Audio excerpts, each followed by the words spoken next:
Hello नमस्कार साथियों, कैसे हो साथियों। आशा करते हैं आप सब अच्छे होंगे और मस्त होंगे और आप सब की तैयारियां भी अच्छी चल रही होगी।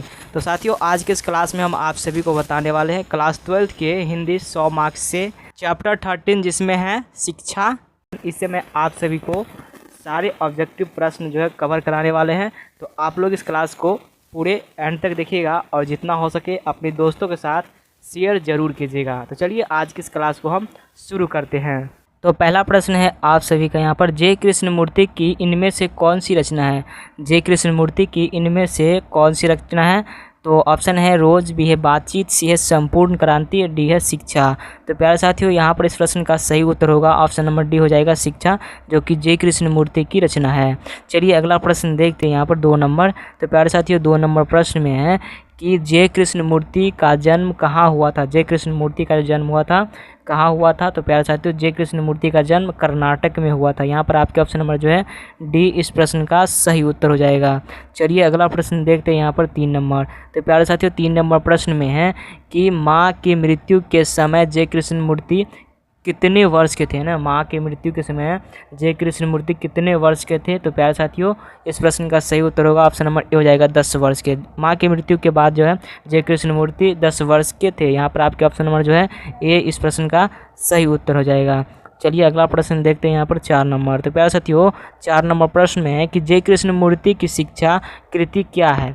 जे कृष्णमूर्ति की जो है शिक्षा कृति क्या है। यहाँ पर आपके ऑप्शन है संभाषण, बी है निबंध, सी है स्मरण और डी है एकांकी। तो प्यारे साथियों, इस प्रश्न का जो सही उत्तर होगा ऑप्शन नंबर क्या हो जाएगा, ई हो जाएगा संभाषण, जो कि जे कृष्णमूर्ति शिक्षा की कृति है। चलिए अगला प्रश्न देखते हैं यहाँ पर 5 नंबर। तो प्यारे साथियों, 5 नंबर प्रश्न में है कि मेघा कहाँ नहीं हो सकती है। मेघा कहाँ नहीं हो सकती है। ऑप्शन है जहाँ स्वतंत्र हो, बी है जहाँ भय हो, सी है जहाँ अनुशासनहीनता हो, डी है इनमें से कोई नहीं। तो यहाँ पर इस प्रश्न का जो सही उत्तर हो जाएगा ऑप्शन नंबर बी हो जाएगा, जहाँ भय हो मेघा वहाँ नहीं हो सकती है। 5 नंबर प्रश्न का ऑप्शन नंबर बी सही उत्तर हो जाएगा। चलिए अगला प्रश्न देखते हैं यहाँ पर 16 नंबर। तो प्यारे साथियों, 16 नंबर प्रश्न में है कि लेखक के अनुसार कुछ परीक्षाएं उत्तीर्ण कर लेने से कहीं ज़्यादा कठिन क्या है ना। लेखक के अनुसार कुछ परीक्षाएं उत्तीर्ण कर लेने से कहीं ज़्यादा कठिन क्या है। तो यहाँ पर आपके ऑप्शन हैं जीवन में उन्नति करना, बी है जीवन खुशीपूर्वक व्यतीत करना, सी है जीवन को समझना और डी है इनमें से कोई नहीं। तो प्यारे साथियों, इस प्रश्न का जो सही उत्तर होगा ऑप्शन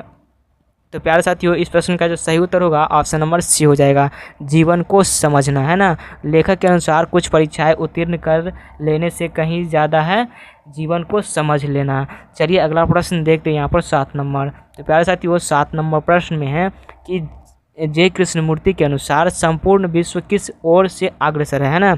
जे कृष्णमूर्ति के अनुसार संपूर्ण विश्व जो है किस ओर अग्रसर है। यहाँ पर आपके ऑप्शन है विकास की ओर, बी है नशा की ओर, सी है प्रतिस्पर्धा की ओर और डी है इनमें से कोई नहीं। तो प्यारे साथियों, यहाँ पर इस प्रश्न का जो सही उत्तर हो जाएगा ऑप्शन नंबर बी हो जाएगा ना, नशा की ओर है ना। जे कृष्णमूर्ति के अनुसार संपूर्ण विश्व किस ओर अग्रसर है, तो नशा की ओर। यहाँ पर अगला प्रश्न है आप सभी का। अगला प्रश्न 8 नंबर है कि the first and last freedom किसकी कृति है। The first and last freedom किसकी कृति है। ऑप्शन है मलेश की, बी है मोहन राकेश की, सी है जे कृष्णमूर्ति की और डी है अब्दुल कलाम आज़ाद की। तो यहाँ पर इस प्रश्न का जो सही उत्तर होगा ऑप्शन नंबर सी हो जाएगा, जे कृष्णमूर्ति की। तो फर्स्ट एंड लास्ट फ्रीडम जो है किसकी कृति है, तो जे कृष्णमूर्ति की। चलिए अगला प्रश्न देखते हैं यहाँ पर 9 नंबर। तो प्यारे साथियों, 9 नंबर प्रश्न में है कि शिक्षा पाठ के रचयिता कौन है। शिक्षा पाठ की जो रचयिता है वो कौन है। ऑप्शन है महात्मा गांधी, बी है विनोबा भावे, सी है जगदीश चंद्र माथुर और डी है जे कृष्णमूर्ति। तो शिक्षा पाठ की रचयिता कौन है, तो जे कृष्णमूर्ति है। यहाँ पर आपके ऑप्शन नंबर डी सही उत्तर हो जाएगा। चलिए अगला प्रश्न देखते हैं यहाँ पर 10 नंबर। तो प्यारे साथियों, 10 नंबर प्रश्न में है कि जे कृष्णमूर्ति का जन्म किस राज्य में हुआ था। जे कृष्णमूर्ति का जो जन्म हुआ था किस राज्य में हुआ था। ऑप्शन है आंध्र प्रदेश में, बी है उत्तर प्रदेश में, सी है राजस्थान में और डी है उड़ीसा में। तो प्यारे साथियों, इस प्रश्न का सही उत्तर हो जाएगा ऑप्शन नंबर ए हो जाएगा, आंध्र प्रदेश में। प्यारे साथियों, यहाँ पर 11 नंबर प्रश्न है कि लॉर्ड वेटर किसमें विश्व शिक्षक के रूप में देखते थे, है ना। लॉर्ड वेटर जो है किसमें जो है विश्व शिक्षक के रूप में देखते थे। यहाँ पर आपके ऑप्शन है राधा कृष्णन में, बी है राजेंद्र प्रसाद में, सी है गांधी में और डी है जय कृष्ण मूर्ति में। तो यहाँ पर इस प्रश्न का जो सही उत्तर हो जाएगा ऑप्शन नंबर डी हो जाएगा। चलिए अगला प्रश्न देखते हैं यहाँ पर 12 नंबर। तो प्यारे साथियों 12 नंबर प्रश्न में है कि जय कृष्ण मूर्ति की इनमें से कौन सी रचना है ना, जय कृष्ण मूर्ति की इनमें से कौन सी रचना है। तो यहाँ पर आपके ऑप्शन है रोज, बी है संपूर्ण क्रांति, सी है बातचीत और डी है शिक्षा। तो यहाँ पर इस प्रश्न का जो सही उत्तर हो जाएगा जय कृष्ण मूर्ति की कौन सी रचना है, तो शिक्षा है। यहाँ पर आपका ऑप्शन नंबर जो है डी सही उत्तर हो जाएगा। चलिए अगला प्रश्न देखते हैं यहाँ पर 13 नंबर। तो प्यारे साथियों 13 नंबर प्रश्न में है कि साम्यवादी किससे लड़ रहा है। साम्यवादी जो है किससे लड़ रहा है। यहाँ पर आपके ऑप्शन है समाजवादी से, बी है पूंजीपति से और सी है सत्तावादी से और डी है इनमें से कोई नहीं। तो यहाँ पर इस प्रश्न का जो सही उत्तर हो जाएगा 13 नंबर का डी हो जाएगा, पूंजीपति से, है ना। साम्यवादी किससे लड़ रहा है, तो पूंजीपति से। ऑप्शन नंबर बी इस प्रश्न का जो है सही उत्तर हो जाएगा। चलिए अगला प्रश्न देखते हैं यहाँ पर 14 नंबर। तो प्यारे साथियों 14 नंबर प्रश्न में है कि जय कृष्ण मूर्ति का जन्म कब हुआ था। जय कृष्ण मूर्ति का जो जन्म हुआ था कब हुआ था। ऑप्शन है यहाँ पर ए 12 मई 1895 को, बी है 18 जून 1892 को और सी है 23 मई 1898 को और डी है 15 अगस्त 1902 को। तो यहाँ पर इस प्रश्न का सही उत्तर हो जाएगा ऑप्शन नंबर ए हो जाएगा, 12 मई 1895 को जय कृष्ण मूर्ति का जन्म हुआ था। चलिए अगला प्रश्न देखते हैं यहाँ पर 15 नंबर। तो प्यारे साथियों 15 नंबर प्रश्न में है कि जय कृष्ण मूर्ति का पूरा नाम था। जय कृष्ण मूर्ति का जो पूरा नाम था क्या था। यहाँ पर आपके ऑप्शन है जयंत कृष्ण मूर्ति, बी है जिद्दू कृष्ण मूर्ति, सी है जीवंत कृष्ण मूर्ति और डी है जनेश कृष्ण मूर्ति। तो यहाँ पर इस प्रश्न का जो सही उत्तर हो जाएगा ऑप्शन नंबर ए हो जाएगा, जयंत कृष्ण मूर्ति। चलिए अगला प्रश्न देखते हैं यहाँ पर 16 नंबर। तो 16 नंबर प्रश्न में प्यारे साथियों कि the first and last freedom किसकी कृति है। The first and last freedom किसकी कृति है। तो यहाँ पर इस प्रश्न का सही उत्तर हो जाएगा ऑप्शन नंबर सी हो जाएगा, जय कृष्ण मूर्ति की। चलिए अगला प्रश्न देखते हैं यहाँ पर 17 नंबर। तो 17 नंबर प्रश्न में है कि जय कृष्ण मूर्ति के संबंध में कौन सा तथ्य सही है ना।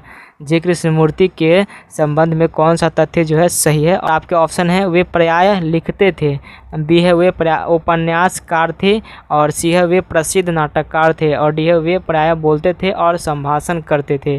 तो यहाँ पर इस प्रश्न का जो सही उत्तर हो जाएगा ऑप्शन नंबर डी हो जाएगा, वे प्रायः बोलते थे और संभाषण करते थे। यहाँ पर आपके ऑप्शन नंबर डी सही उत्तर हो जाएगा। जय कृष्ण मूर्ति के संबंध में यही तथ्य जो है सही है। चलिए अगला प्रश्न देखते हैं यहाँ पर 18 नंबर। तो प्यारे साथियों 18 नंबर प्रश्न में है कि लेखक के अनुसार सच्ची शिक्षा हमें क्या देती है। लेखक के अनुसार हमें सच्ची शिक्षा जो है वो क्या देती है।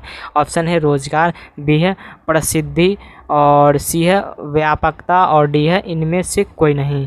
तो प्यारे साथियों यहाँ पर इस प्रश्न का जो सही उत्तर हो जाएगा ऑप्शन नंबर सी हो जाएगा, व्यापकता, है ना। सच्ची शिक्षा जो है हमें व्यापकता देती है। चलिए यहाँ पर आपका ऑप्शन नंबर जो है सी सही उत्तर हो जाएगा। चलिए अगला प्रश्न देखते हैं यहाँ पर 19 नंबर। तो प्यारे साथियों 19 नंबर प्रश्न में है कि बचपन में किस वातावरण में रहना आवश्यक है ना। बचपन में जो है किस वातावरण में रहना जो है आवश्यक है। ऑप्शन है स्वतंत्र, बी है अनुशासित, सी है दायित्वपूर्ण और डी है इनमें से कोई नहीं। तो प्यारे साथियों बचपन में जो है स्वतंत्र रहना आवश्यक है। यहाँ पर आपके ऑप्शन नंबर ए हो जाएगा। चलिए अगला प्रश्न देखते हैं 20 नंबर और ये आखिरी प्रश्न है। तो 20 नंबर प्रश्न है कि ज़िंदगी का अर्थ क्या है। ज़िंदगी का अर्थ क्या है। ऑप्शन है धन कमाना, बी है प्रसिद्धि प्राप्त करना, सी है सत्य की खोज करना, डी है सत्य प्राप्त करना। तो देखिए प्यारे साथियों ज़िंदगी का अर्थ क्या होता है। तो ज़िंदगी का अर्थ होता है कि सत्य की खोज करना। ऑप्शन नंबर यहाँ पर सी सही उत्तर हो जाएगा, सत्य की खोज करना। तो प्यारे साथियों आज का ये क्लास आप सभी को कैसा लगा आप लोग मुझे कमेंट करके बताइएगा। प्यारे साथियों मैंने गद्यखंड का सारा चैप्टर कंप्लीट करा दिए हैं। गद्यखंड का सारे चैप्टर का प्लेलिस्ट बना हुआ है, तो वीडियो के डिस्क्रिप्शन में उन सारे प्लेलिस्ट जो है डाल दूंगा, वहाँ से जाकर के आप ज़रूर देखिएगा। और फिर मिलते हैं किसी नेक्स्ट वीडियो में, तब तक के लिए जय हिंद, वंदे मातरम।